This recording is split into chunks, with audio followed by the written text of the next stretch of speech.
I don't usually talk about what happened on that farm. Most people wouldn't believe me anyway. They'd just laugh it off, say I was overtired, or that isolation played tricks on my mind. But I know what I saw.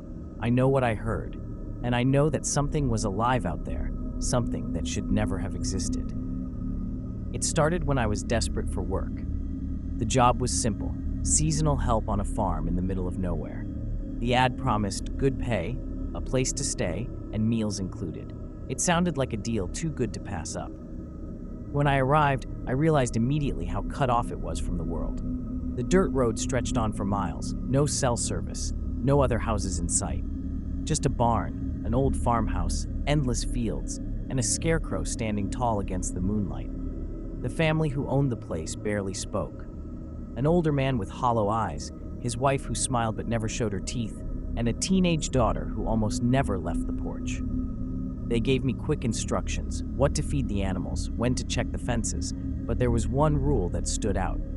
The old man said it quietly, almost as if he regretted saying it: stay out of the cornfield after dark, no matter what you hear. I thought he was joking. Farmers have their superstitions, right? But the way his wife lowered her eyes, the way the girl froze when he said it, it didn't feel like a joke.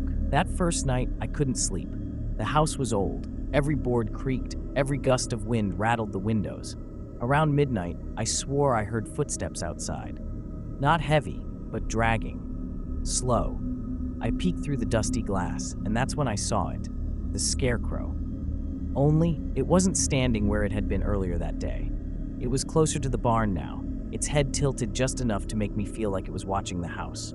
The wind wasn't strong enough to move it, and I couldn't figure out how it had shifted. I told myself maybe the old man had moved it, maybe he wanted to scare off coyotes. But the longer I stared, the more I realized the arms weren't in the same position anymore. They were stretched wider, like it was reaching for something. The following day, I tried to put it out of my mind. I worked in the fields, fed the animals, tried to ignore the way the family kept glancing toward the cornfield, as if they expected something to come crawling out of it. That night, I went to bed earlier, exhausted. But again, around midnight, I woke up to sounds. Not footsteps this time. Whispers. Low, breathy voices carried on the wind. They seemed to come from the cornfield, layered, overlapping, speaking words I couldn't understand. My chest tightened as I sat up in bed, straining to hear. And then, clear as day, one of the whispers said my name. I froze. That was the first time I realized the Scarecrow wasn't just decoration. The next morning, I told myself it had to be a dream. I didn't mention the whispers to the family, but I watched them closely during breakfast. The girl wouldn't meet my eyes, just stirred her porridge until it went cold. The old man asked me if I'd slept well, and when I hesitated, I saw something flicker across his face, like he already knew the answer. That day, I worked near the cornfield. The stalks were taller than me, swaying even when the air was still. I couldn't shake the feeling that something was moving between them, something just out of sight. Every time I turned my head, the leaves stilled, but not before I caught a glimpse of a shadow that didn't match the light. I tried to focus on repairing a section of fence, hammering nails into rotting wood. That's when I saw it again, the Scarecrow. Only it wasn't by the barn anymore. It stood at the edge of the cornfield, arms drooping, head bent as though it was listening. The strangest part? Its face.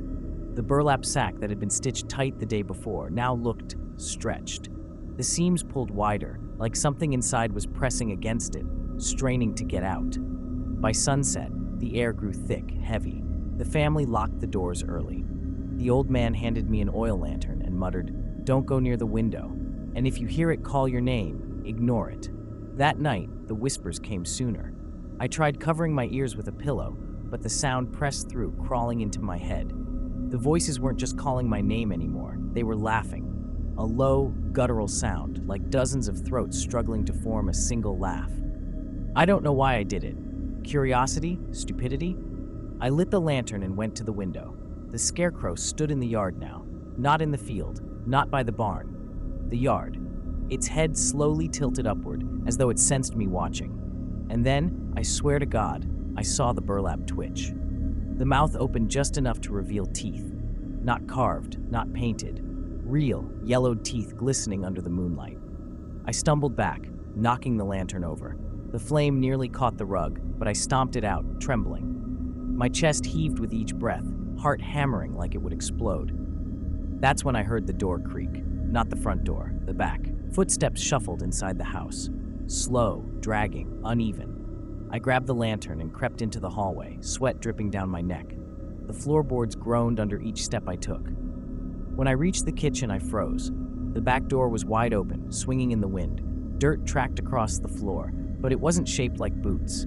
It was long, narrow, like fingers clawing their way inside. From the shadows, I heard it again.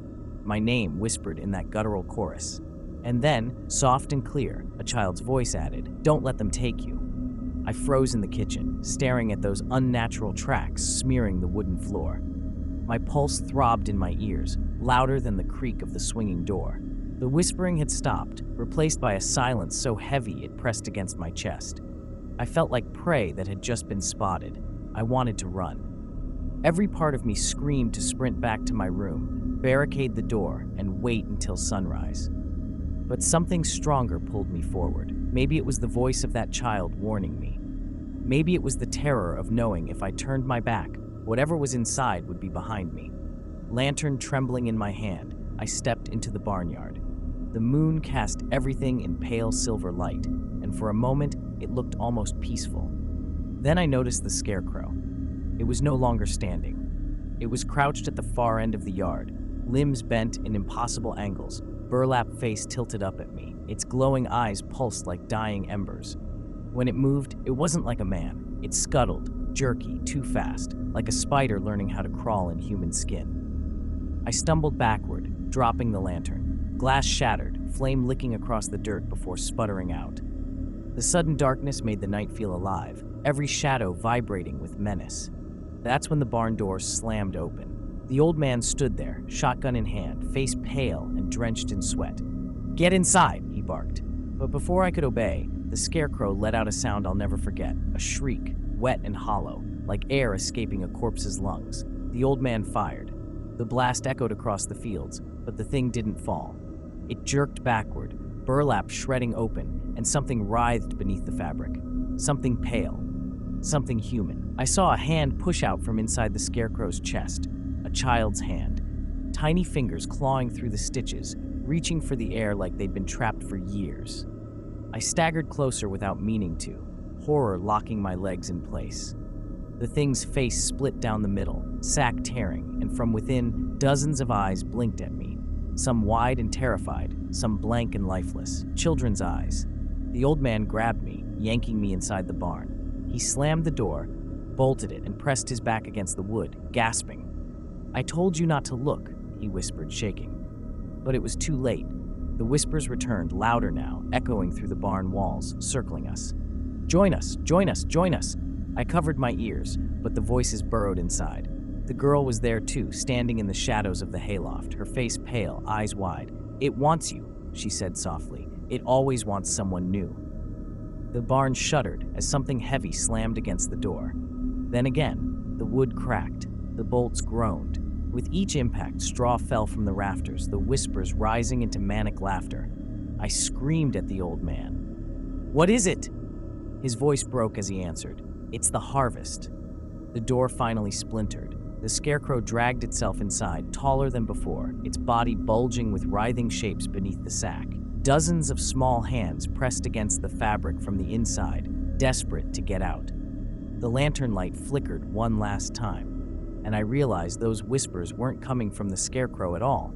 They were coming from inside my own head. The last thing I remember is the feeling of tiny fingers wrapping around my ankles, pulling me into the dark. Subscribe to Horror Story